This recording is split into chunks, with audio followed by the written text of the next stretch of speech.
All right, everybody. Thank you, everybody, for being here for our next presentation on this track, the XR enablement track. Again, I'm Louis Normandin, the COO of Wild Capture. Digital humans are very important to us, and not just as we saw previous in digital twins and digital in avatars, but how they're being used in modern day technology. And our next presenter, Zheng Qin from Ant Reality, is here to show us how they enable 120 degrees field of view for their technologies, which is very important to how this technology is being implemented worldwide. So, without any further ado, Zheng Qin. Thank you. Cheers. Thank you. All right.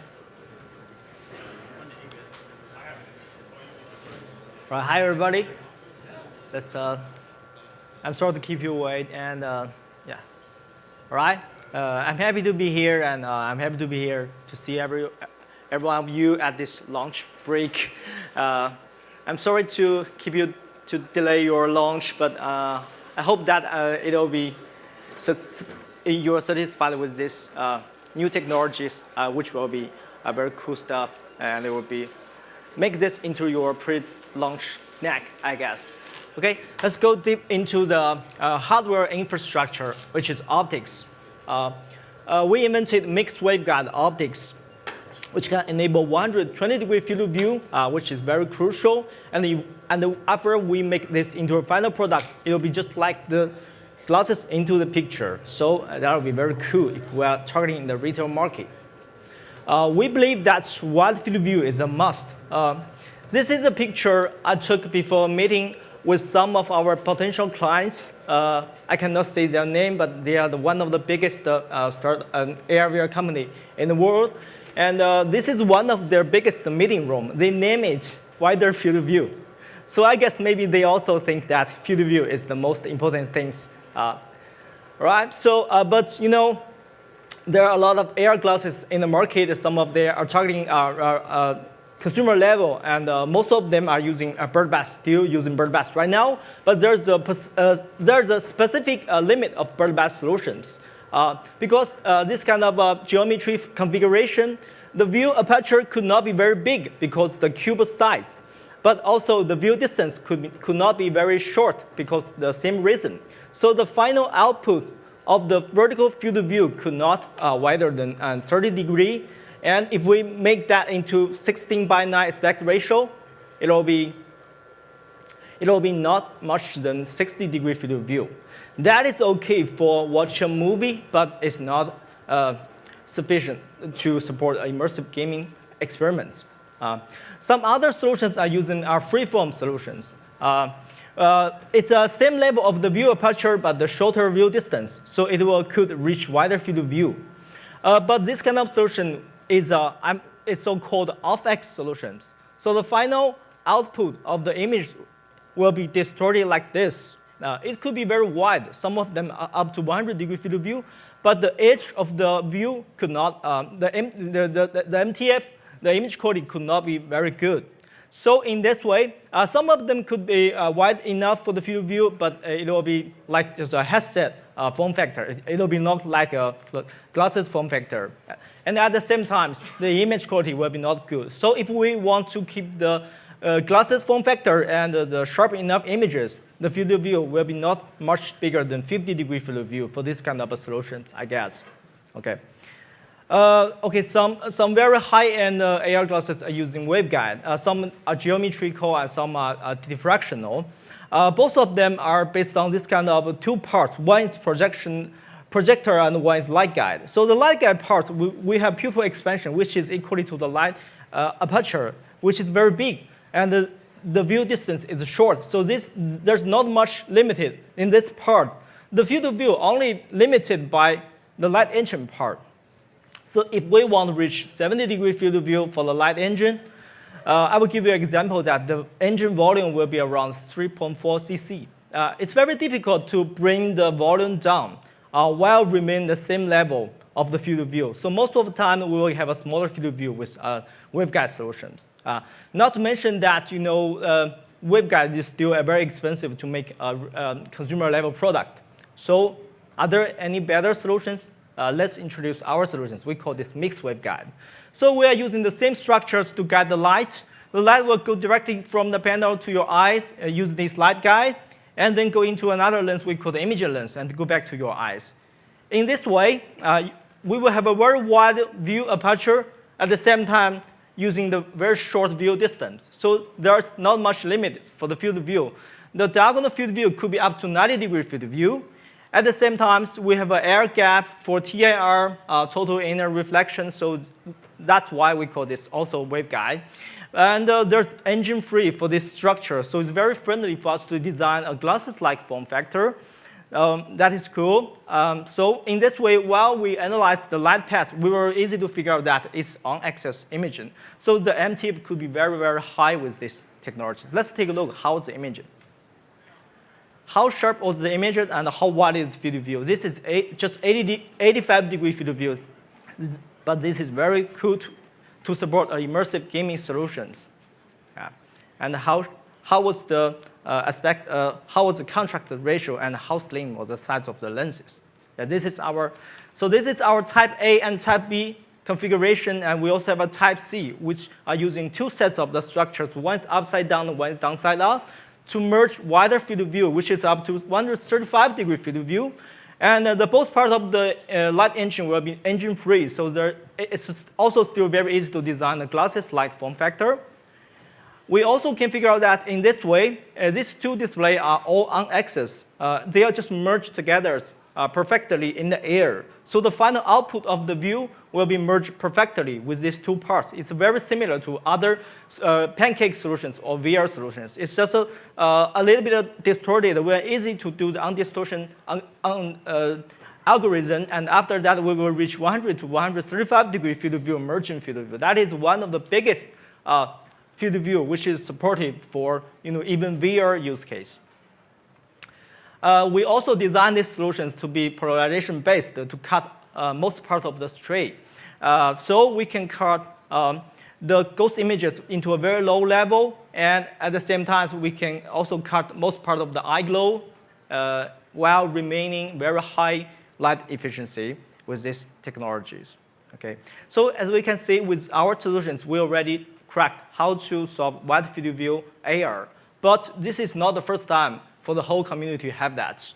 Before that, we have some headsets are still integrating some immersive AR technologies, for example, with some Pancake and video see-through.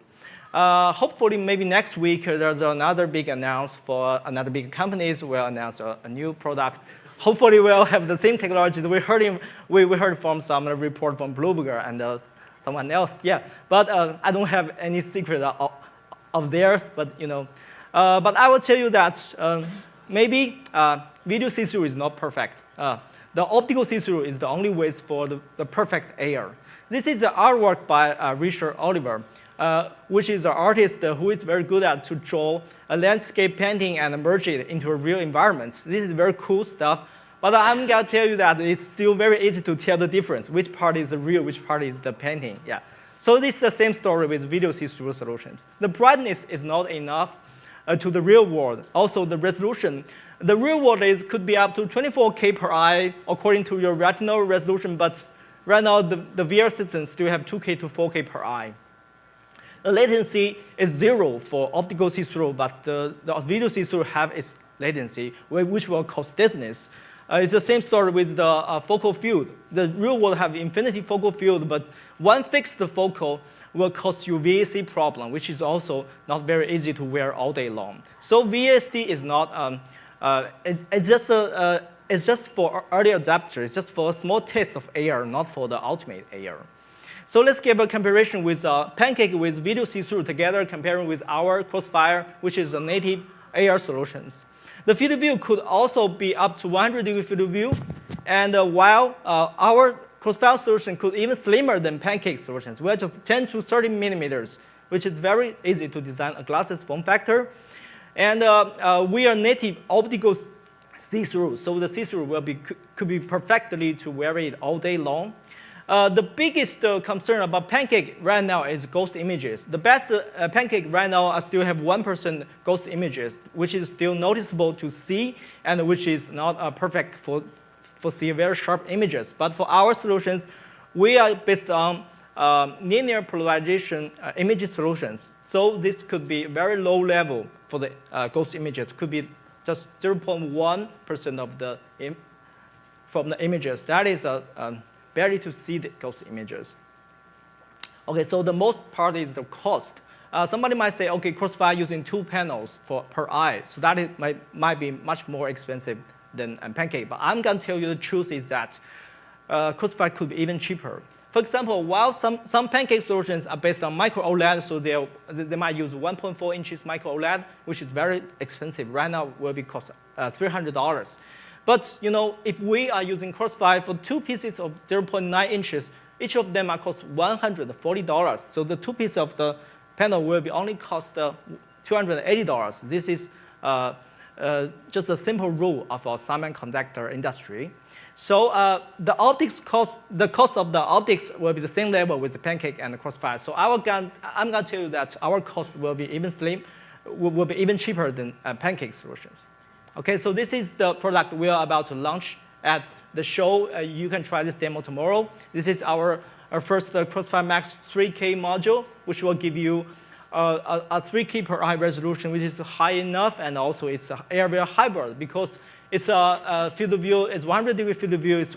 It's wide enough, so it could be supportive to VR solutions if we just close up the environment light. Let's take a look.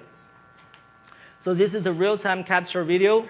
You can see how sharp all the images, and the background is keep switching up and down to show the real world. We are using a liquid crystal-based light visors to cut the real world light. Okay, so in this way, with our Crossfire, we possibly to announce that we already cracked how to achieve wide field of view AR for AR glasses. But some friends might ask that why only you can make this happen? Okay, if this dual system merging together idea could work, why any other solutions are not using this same story? So I'm give you a sample. If you can solve, if you want integrating this dual systems work, you might solve this problem, which is called eye shift emerging problem. So if some freeform optics designers who want to make this happen, they might design a system like this. Will be 2 off-X imaging systems together, but comparing with our solution, it will be just all on-X solutions. So the output of the image will be like this. For Crossfire, it will be merged perfectly naturally in the same into one single images, but for the freeform will be just distorted like this. Although we could use some algorithms to undistorted this images like this. So it will be looks correctly, but the problem will arise again while your eye is moving. So we call it eye shifting. So let's take a look. While your eye is moving around, the pixels keeping moving offset while with these freeform solutions. But for our Crossfire solutions, it's just merged perfectly with the 2 parts of the images. So in this way, for the freeform solutions, the pixel from the upper parts and lower parts cannot perfectly match all the time while your eye is moving. Although we could use some eye tracking solutions to figure this problem, but the eye tracking solutions can only figure out the X dimension and the Y dimension offsets. It cannot fix the Z dimension, which is the dips. So because the focal plane of the freeform is still offset by the focal plane, by the dips of the focus. So it's not possible to merge them perfectly, but it could be perfectly okay with these on-axis Crossfire solutions. Okay. So how about other solutions? We already have the answer that maybe there's no go for freeform to use this dual system solution. So if we invite other solutions into this club to use the same concept, how about birdbath? Let's take a look. Birdbath could use this to reach 80-degree field of view, but the thickness will be around 25 millimeters. That is too thick to make consumer level products. And how about waveguide? Yeah, we can use this same story to reach wider field of view. Yeah, but the price will be doubled. It's already a big problem about the cost for waveguide. So if it's doubled, I doubt it could be not for a consumer level market. But for mixed waveguide, we are on axis, so there's no merging problem. We are bigger than 100 degree field of view in slim lenses, so it could be made into AR glasses. And it's even cheaper than Pancake solutions, so it could reach the consumer level market. So that's why I'm telling you that maybe Crossfire Max is the only one could work with this dual system concept. This is another we are about to announce at tomorrow's show, which is our Crossfire reference design, which is a standalone glasses with 100 degree field of view and 10 millimeters thickness of the lenses. It's also AR hybrid, but we are using another dimming solutions we call mechanical dimming, which will have a wide range of the dimming situations from the dark to the bright side. Let's take a look. This is the dark images, and while we turn it around, you can see the real world. And we turn it back. Let's take a look. And it's just in glasses form factors. Let's take a look how we turn it around. So the dimming range will be very wide. We'll have you work it like, use it just like a VR glasses in VR mode, and use it just like bright enough AR glasses in the real world in your daily life. Okay. So let's give it a comparison with any other system existing in the market. If some company are using our Crossfire to make a final product, while we're targeting the AR hybrid use case. HoloLens 2 is a fixed see-through, and the field of view is not enough, so it's not for AR hybrid. Magic Leap 2 is cool with its dimming solutions, but 0.3 dimming resolution is not enough for VR. You can still see the real world. At the same time, 70 degree is not supportive to the VR use case.